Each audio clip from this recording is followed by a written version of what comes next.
Hi friends, how are you doing? I hope that you are having a fabulous day.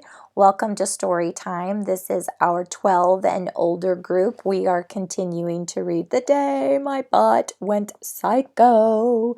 Craziness is happening. The last time that I read, I was reading chapter 4 called Ned Smelly, and I had gotten about halfway through that chapter. I didn't finish that chapter, so I'm going to read the rest of chapter 4 today. The last thing that was happening was the Buttmobile had crashed in the windy desert because Zach, when he was stowing away in the Buttmobile, he had taken out what he thought were empty tanks, but they were actually the gas tanks that they needed for the Buttmobile. And so, of course, Eleanor is not very happy with him because he just is, as she keeps putting it, an idiot.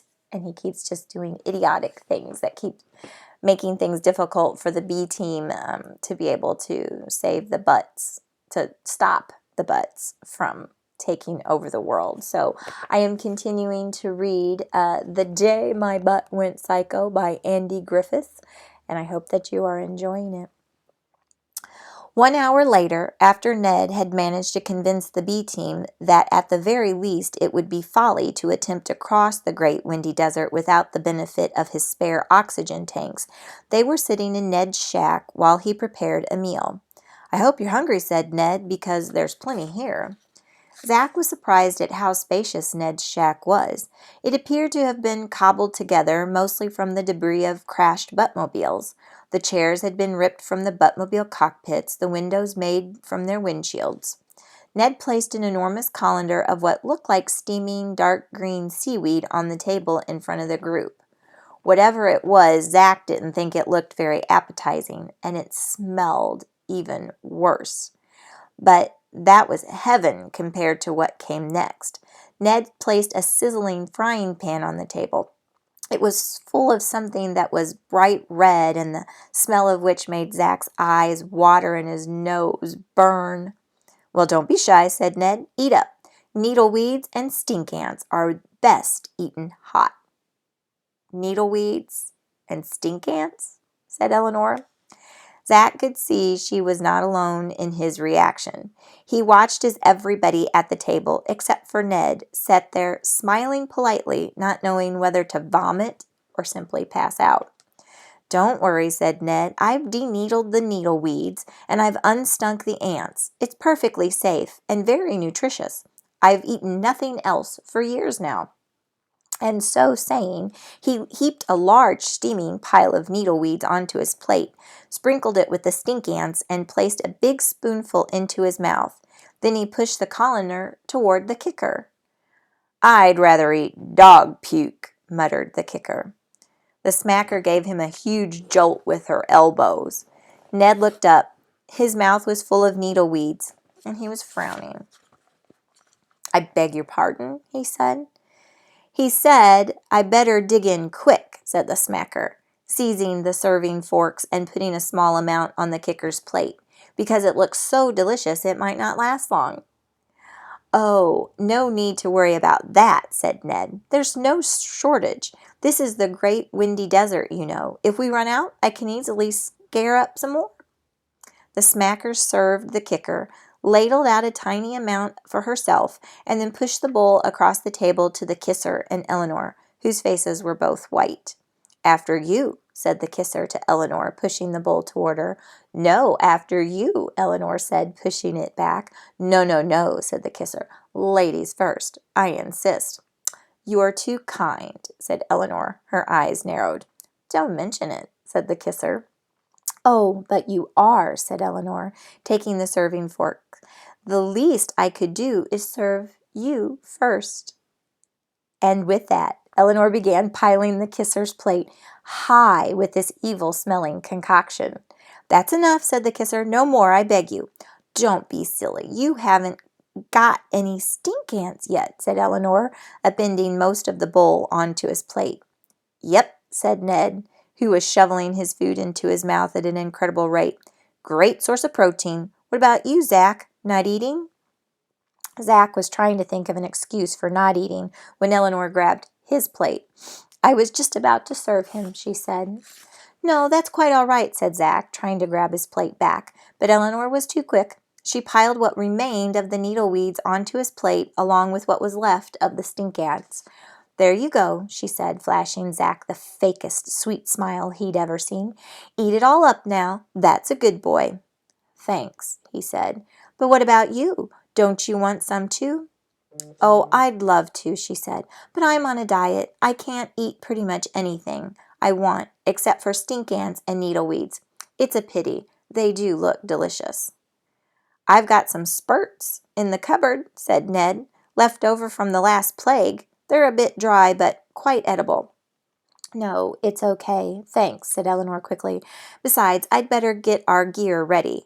We've got a long trek ahead of us, and we want to get as far as we can before sunset.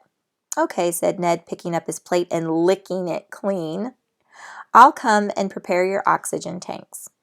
Zach sat there and stared at the big green pile in front of him. The kicker was right. Dog puke would be better than this. He picked up a forkful of the seaweed-like needleweeds and put them in his mouth.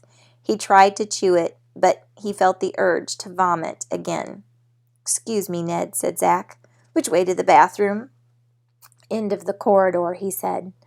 Zach ran. He went in, shut the door, and knelt down in front of the toilet bowl, but away from the smell of the dinner and the stench of Ned, he felt instantly better. He looked around the bathroom. Like the rest of the house, it had been put together from the remains of buttmobiles. There was a 40-gallon drum that had been cut into a half to form a bath, and a sheet of stainless steel attached to the bathroom wall to serve as a mirror. Beside it was a large cabinet. It looked like the cabinet that housed the butt gun arsenal in Eleanor's buttmobile. Zach pulled it open, curious to see if Ned kept the same array of weapons. But what he saw was unexpected. There was every type of soap, perfume, and BO spray that you could imagine. Cakes of soap stacked high, liquid soap dispensers, roll-on deodorants, stick deodorants, spray deodorants, at least 50 different bottles of perfume, mouthwash, and aftershave, as well as 30 different brands of toothpaste. Poor Ned, thought Zach. He'd salvaged some presumably used all of these products, and yet he still smelled terrible. And there he was trying to look after them, and all they could do in return was to be rude about his food. Zach went back to the table. The others had left. Their plates were still full of food. Zach grabbed a spoonful and started to eat.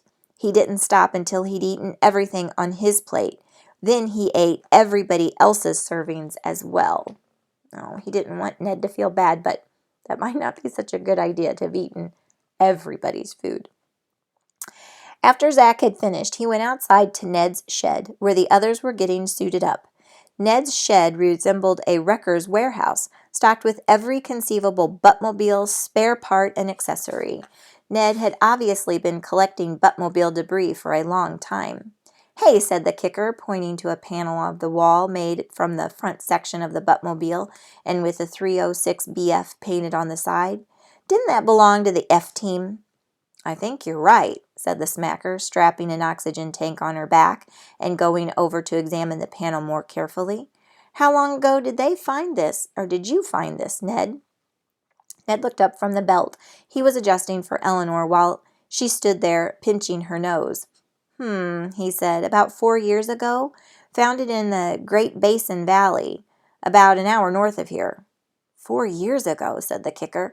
That's when they disappeared. So that's what happened to them. Were there any survivors? None, said Ned. By the time I found them, they were just bleached bones in the sand. The stink ants had stripped them clean. I thought you said stink ants were harmless, said Eleanor. Mostly, said Ned. The ones around here are, but the farther you get into the desert, the larger and more aggressive they become. Eleanor made a face, and Ned went back to adjusting the tank. Any stink ants come near me, and I'll kick their butts, growled the kicker. How can you kick an ant's butt, said Eleanor. Wouldn't it be too small? No butt is too small for me to kick, said the kicker. Why not just step on them, said the kisser. Because I like kicking, said the kicker. Got a problem with that? No problem at all, said the kisser. I just sometimes wonder if kicking is the best answer to everything. "What's wrong with you?" said the kicker. You're talking like a butt sympathizer. And you know what I do to butt sympathizers?" "Yes," sighed the kisser. "I think I can guess." "Yeah," sputtered the kicker, scraping the ground with his foot like a bull about to charge. "Well, guess this." "Oxygen, kicker," commanded Ned. The kicker took the mouthpiece and took a deep breath. "I want you to all take oxygen at least 5 times an hour," said Ned. "Any more and you'll risk running out before you've crossed the desert. Any less and you risk methane madness. Any questions?" "What about when we're asleep?" said Zach. "Nobody will be going to sleep," said Eleanor. "If you want your beauty sleep, then you'd better just stay here." Zach looked at the smacker. She nodded. "Eleanor's right, Zach," she said. "Think you can handle the pace?" "Sure I can." He lied. The truth was that he didn't know if he could handle the pace. He had never done a non-stop 3-day trek through a desert full of methane and flesh-eating stink ants before. But he was determined to find his butt and get to it before it did anything really insane or before the kicker kicked it into pieces. And as much as he liked Ned, he didn't want to spend a moment's more time at his shack than he had to. Eleanor pushed a pack onto Zach's hands. "Here's our ration," she said. She gave packs to everybody else. "I've put in as much food and water as the packs will hold. Go easy on it because I'm not sure how long we'll have to hold out." Zach pushed his breathing tank to the side and put the pack on. The supplies were heavy, but he figured it beat eating needle weeds and stink ants. "Ned," said Eleanor, patting the pile of boxes, "these provisions are for you. We can't carry them, so you might as well have them." Ned's eyes filled with tears. He seemed to be overwhelmed by Eleanor's gesture. "Thank you," he said, reaching out to hug Eleanor, who took 2 quick steps backward. "Thank you all very much. I only wish you could stay longer. It's been good having your company." "We'll stop by on our way back," said the smacker. "I'll have a meal of needleweeds and stink ants waiting for you," said Ned. The group trudged out of Ned's shed and into the desert. The sky seemed bluer than before, and the sand even more yellow, and the heat and the wind even more intense. They pulled on the diving masks that Ned had given them, took a deep breath of oxygen, and waved goodbye to Ned. "Good luck," said Ned, standing in the doorway of his shack. "God knows you're going to need it." "We're going to kick their butts," yelled the kicker above the roar of the wind. And so that's the end of chapter 4. The next chapter that we're going to be going into is called Methane Madness. So they're getting ready to head out in the desert to see what kind of crazy things happen to them. So the smelly wind, that methane makes them kind of go crazy. There are those big stink ants that are all out there. So a lot of crazy things could happen before they even get to the volcano where they're trying to stop Zach's butt from taking over the world and putting butts on their rightful place on the tops of people's necks instead of on the bottoms of their backsides. So craziness. Imagine them being in Ned's shack and having to smell the needleweeds and stink ants that Ned had cooked up. And it was so funny that he thought they were delicious and just kept eating them, but he's been eating them for years. So remember, Zach ate that huge plate of that. So that could be interesting as we move into this desert. I hope that you are enjoying the story. I appreciate you coming here and spending your time with me to listen to me read. I truly enjoy doing that. And I hope that you are liking the story of the day my butt went psycho. And I will be waiting for you to come join me again for the next time. So have a great rest of your day, and I'll see you guys later. Bye.